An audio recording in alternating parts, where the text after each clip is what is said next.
आमच्या गावामध्ये टोटली सगळी लोकसंख्या मराठी माणसाची आहे 100%. आमच्या गावात एकूण 10 ते 12 शेतकरी. आम्ही लोक दिवसाला अंदाजे 200 लिटर दुधाचं उत्पादन घेतो.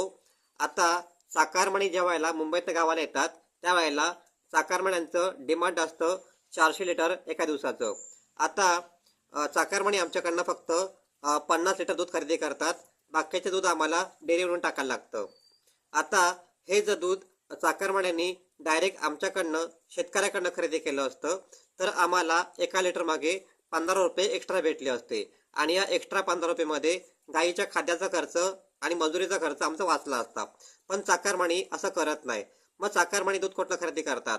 चाकरमान्यांना पिशवीतलं पॅकिंगचं दूध खरेदी करायला आवडतं, ज्या दुधामध्ये केमिकल टाकलेलं असतं, जे दूध प्रिझर्वेटिव्ह टाकून पॅकिंग केलं असतं, असं दूध चाकरमान्यांना आवडतं. आता आम्ही लोक जे दूध सप्लाय करतो ते 100% शुद्ध आणि प्युअर असतं, त्याच्यामध्ये कुठलंच मिलावट नसते.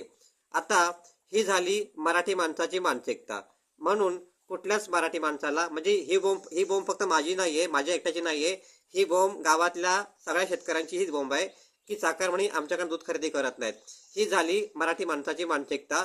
हीच मराठी माणसं मुंबईला जाऊन मराठी अस्मिता या नावाने बोंबा मारतात आणि मोर्चे काढतात.